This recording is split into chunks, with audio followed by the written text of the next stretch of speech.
Before we get started, we want to take a moment to acknowledge that today's episode covers real-world geopolitical tensions, military actions, and the potential for escalating conflict that could impact millions of lives across the globe.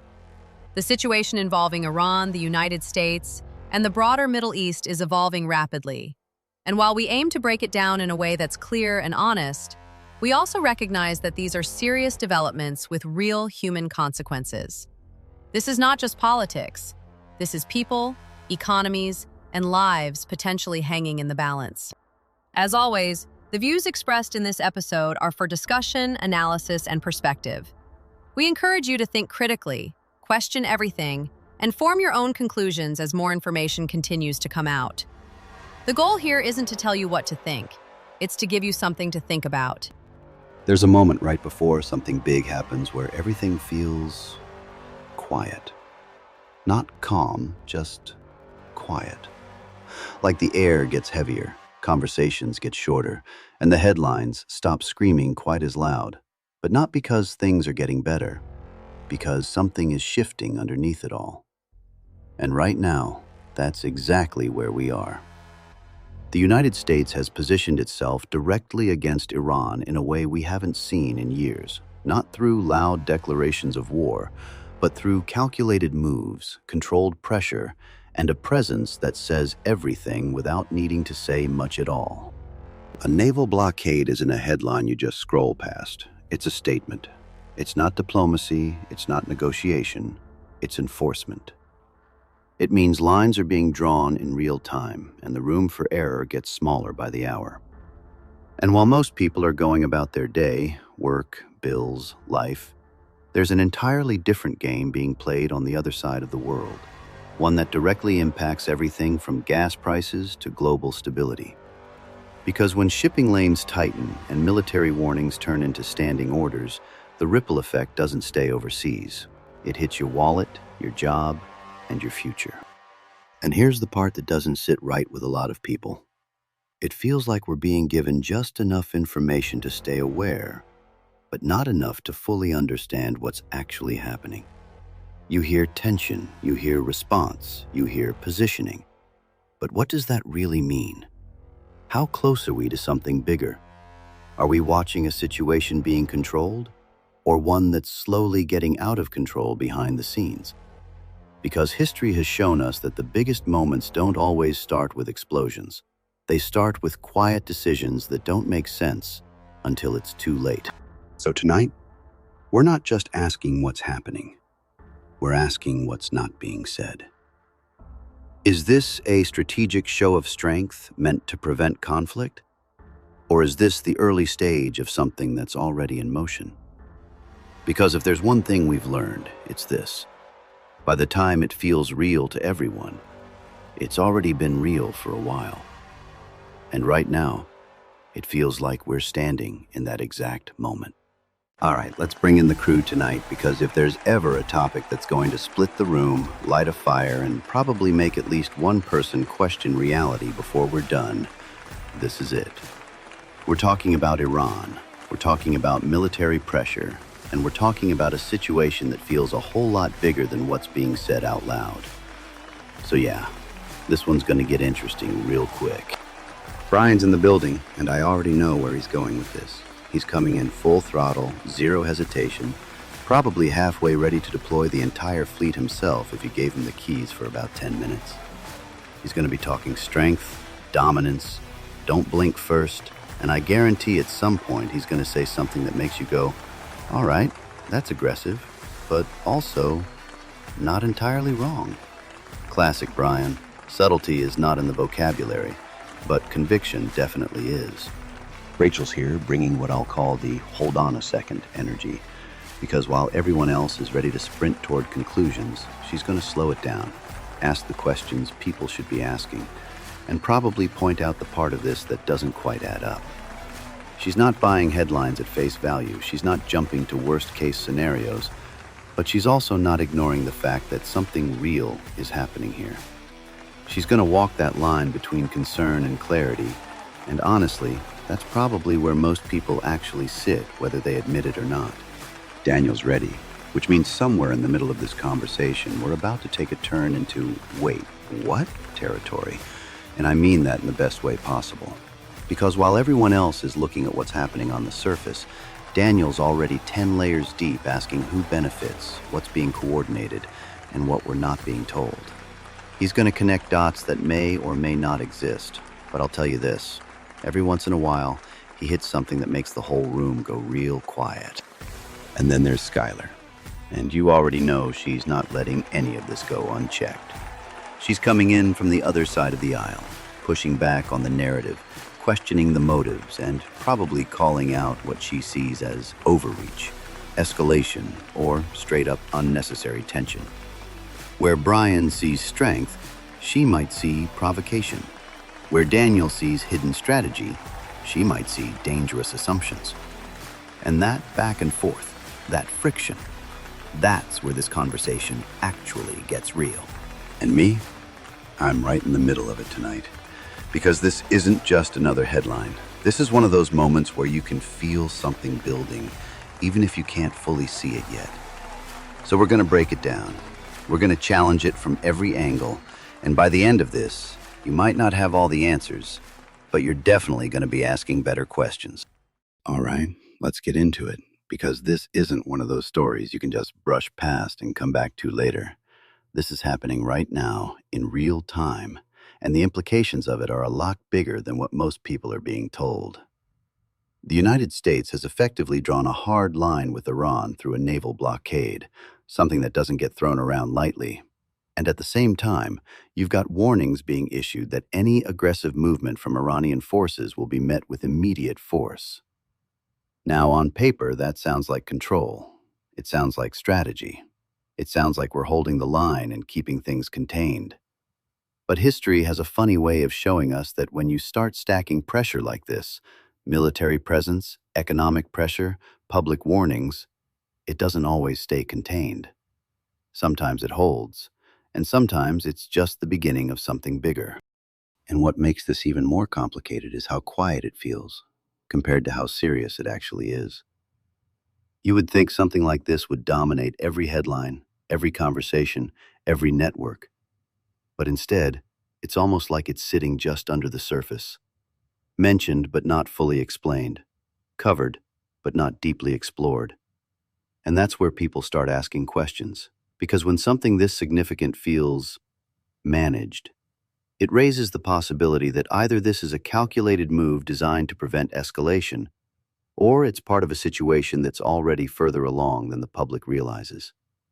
And if that's the case, then we're not watching the beginning, we're somewhere in the middle. So here's the question we've got to start with tonight. And Brian, I'm coming to you first on this.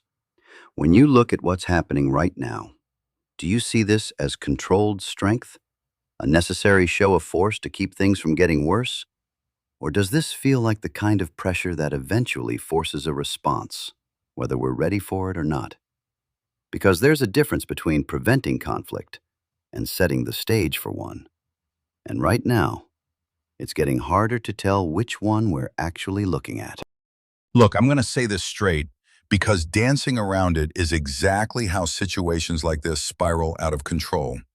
What we're seeing right now is strength, and it's the kind of strength that should have been shown a long time ago. You don't deal with a regime like Iran by hoping they'll play nice. You don't wait and see, and you definitely don't lead with hesitation.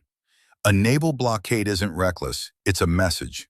It says, we're not guessing, we're not negotiating from weakness, and we're not backing up. Because the reality is, the moment you start second-guessing yourself on the world stage, the other side doesn't calm down. They lean in. They test you. They push harder. And then all of a sudden, you're not preventing conflict anymore. You're reacting to it. So yeah, this feels aggressive, but sometimes aggressive is exactly what keeps things from getting worse. Now, with that said, I'm not blind to the risk here, because pressure like this doesn't exist in a vacuum. You stack military presence, you tighten economic screws, you issue warnings, and eventually the other side has to decide whether they're going to back down or push back. And that's where things get real.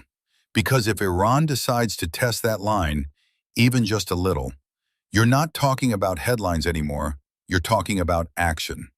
And once that first real move happens, you don't get to rewind it. That's the part people need to understand.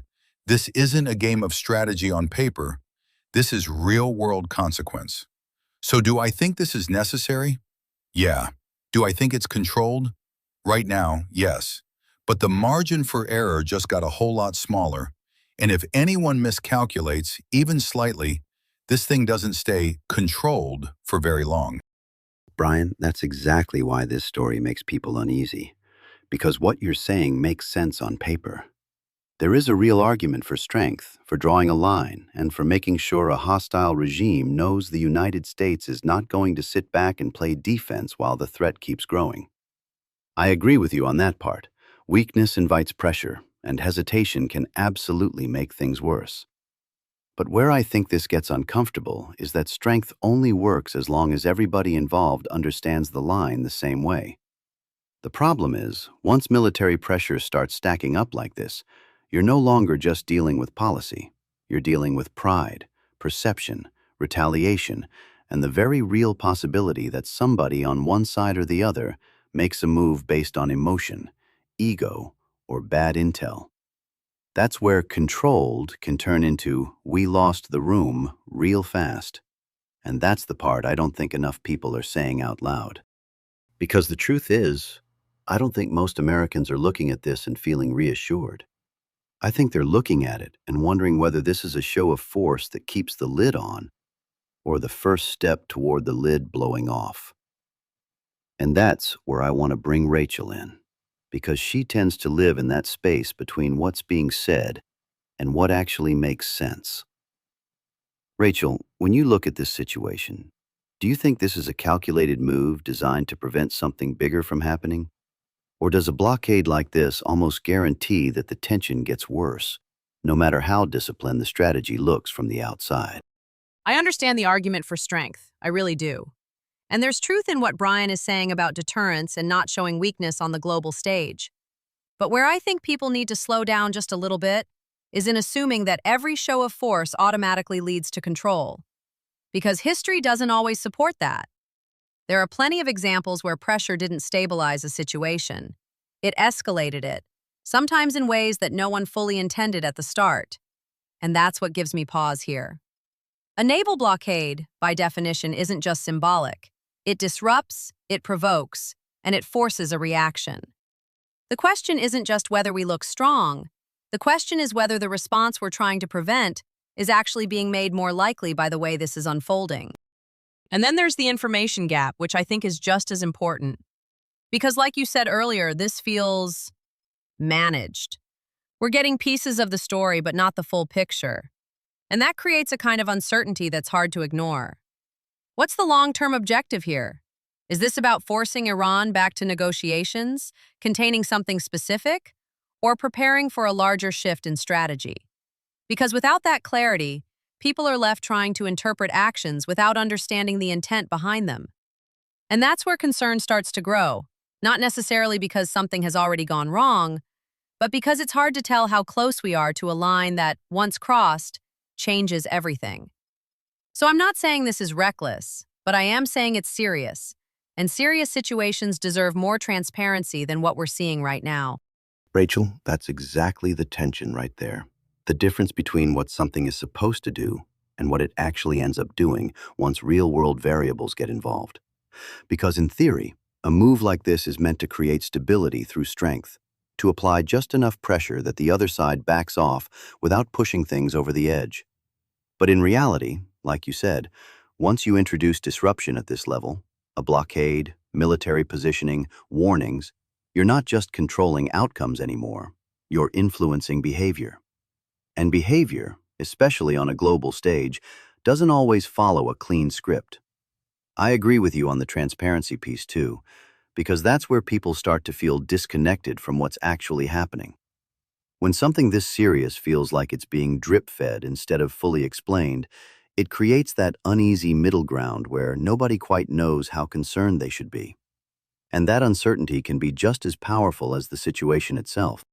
And I think that's what stands out the most right now. It doesn't feel chaotic. but it also doesn't feel fully under control either. It feels managed, like we're watching a situation that's being carefully handled in real time, but without a clear understanding of where the end point is. And when you don't know the objective, every move starts to feel heavier, because you don't know if it's part of a plan to prevent something or part of a plan that's already in motion. That's where I want to bring Daniel in, because he's always looking at the layers behind what we're being shown. Daniel, when you look at this, do you think this is exactly what it looks like on the surface? A strategic pressure move to keep things contained? Or do you think there's something bigger happening underneath that we're not being told about yet? All right, so here's where I'm going to take this, and yeah, I already know some people are going to roll their eyes, but just stay with me for a second. Because what we're looking at might not just be about Iran, or even just about military positioning. This feels bigger than that. When you see a move like a naval blockade, combined with controlled messaging, limited transparency, and just enough information to keep the public aware, but not fully informed, that's not accidental. That's coordinated. And the question I always ask is, who benefits from this level of tension being sustained, not resolved? Because if this was purely about shutting something down quickly, you'd either see full de-escalation or full engagement. What we're seeing instead is this middle ground, pressure without resolution, which is exactly where influence, leverage, and long-term positioning happen. And then you zoom out even further, and it starts connecting to things people don't usually tie together. Energy markets, global alliances shifting, economic pressure points, even domestic distraction. Because when something like this is happening overseas, it doesn't just stay in that region. It moves through oil prices, it moves through trade routes, it moves through policy decisions back home. So yeah, maybe this is about Iran on the surface, but underneath it, this could just as easily be about reshaping leverage globally while the public is focused on the immediate tension. I'm not saying there's some master plan where every piece is perfectly controlled, but I am saying this doesn't feel random. It feels like a situation being managed in layers, where what we're seeing is only the part we're supposed to see, and the real decisions are happening somewhere a lot quieter than the headlines. Daniel, I'll say this. You always take it one level deeper, and whether people agree with you or not, you're hitting on something that a lot of people feel but can't quite put into words.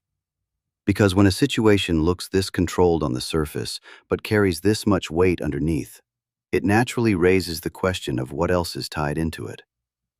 I don't know if I'm fully sold on the idea that this is some perfectly layered strategy playing out behind the curtain, but I do agree with you on one thing. This doesn't feel random. Moves like this don't just happen in isolation.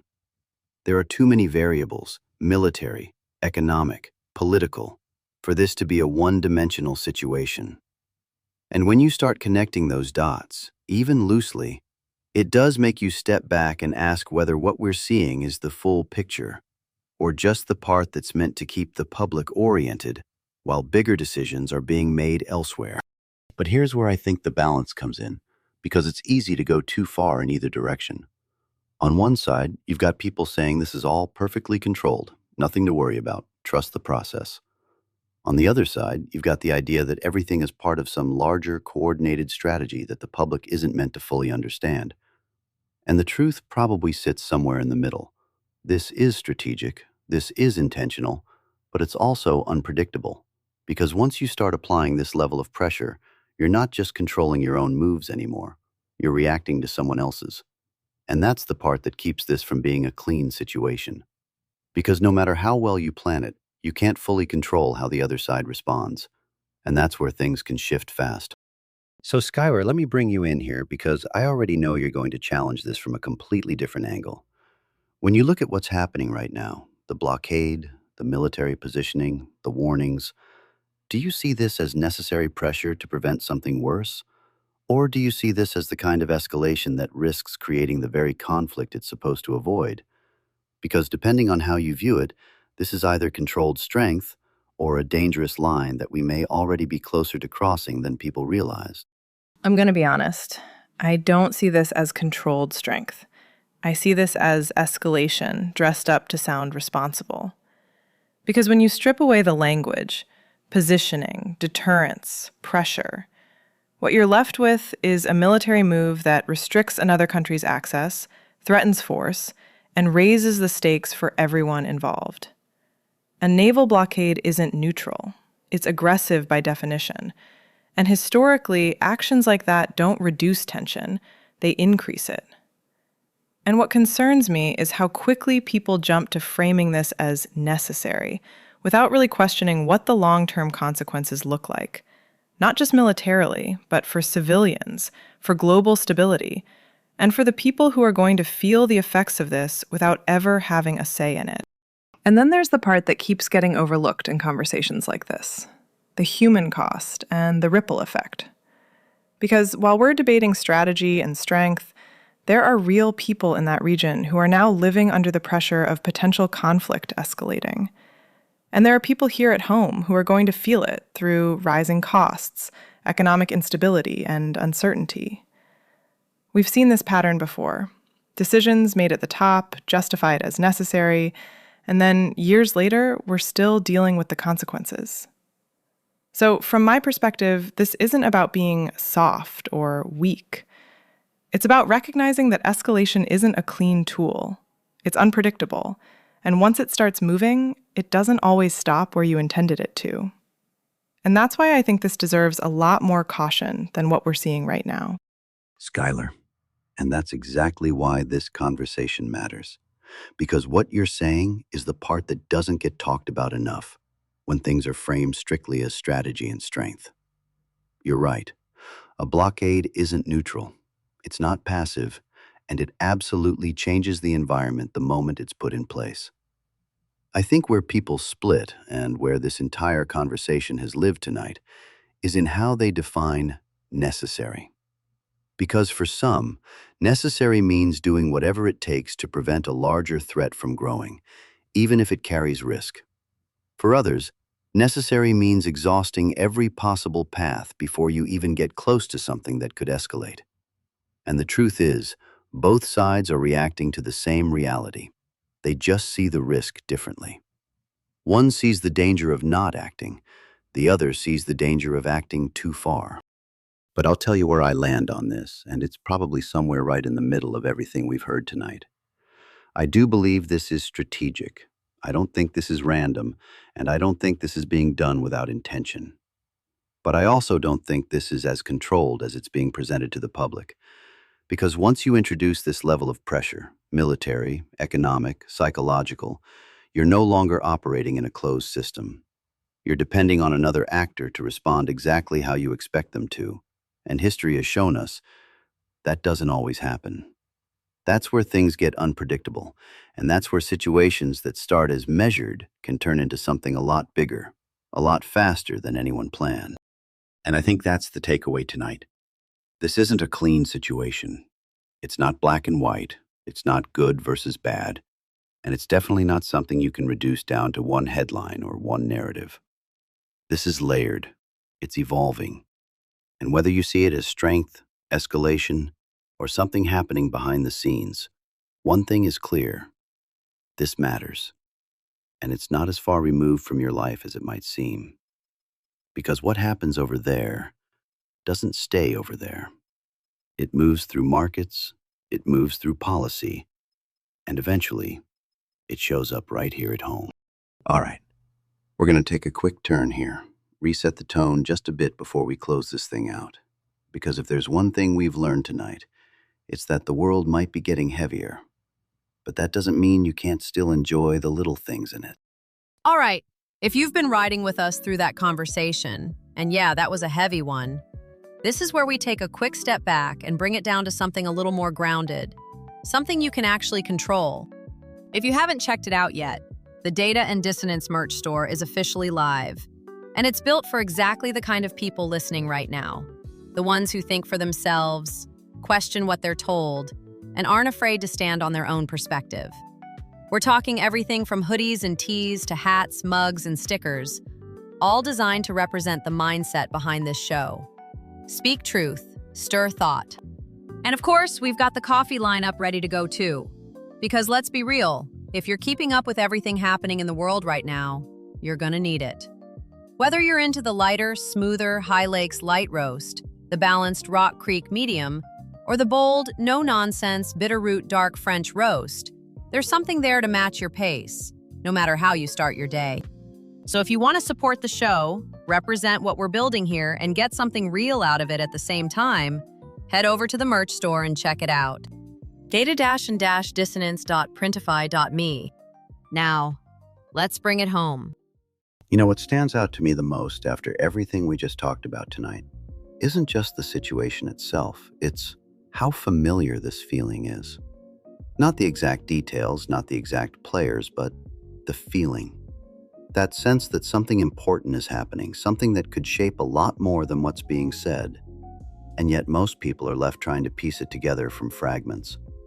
A headline here, a statement there, a shift in tone that doesn't quite match the weight of what's actually unfolding. And that disconnect, that gap between what's happening and what people fully understand, is where uncertainty starts to live.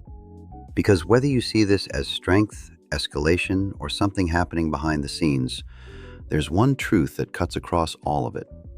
This isn't isolated. This isn't some distant situation that has no impact beyond a map on the other side of the world. What happens in moments like this moves outward. It hits energy markets, it affects cost of living, it shifts global relationships, and eventually, it shows up in ways people can't ignore anymore.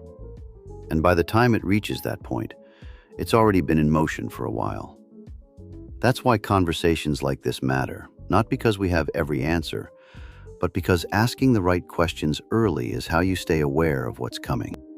And I think that's where people are right now. They're not necessarily panicked, but they're paying attention.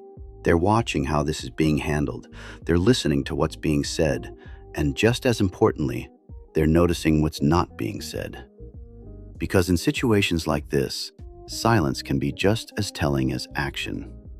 When things get quieter while the stakes get higher, that's usually a sign that something deeper is happening beneath the surface. Whether that leads to resolution or something more serious, that part hasn't been decided yet. But here's what I'll leave you with tonight. Don't just react to headlines. Understand the weight behind them. Don't just accept the surface-level explanation. Ask what it means long-term. Because the world doesn't change all at once. It shifts in moments like this, slowly at first, and then all at once when people least expect it. And right now, this feels like one of those moments. We'll keep watching it, we'll keep breaking it down, and we'll keep asking the questions that matter. Remember to speak truth. Stir thought.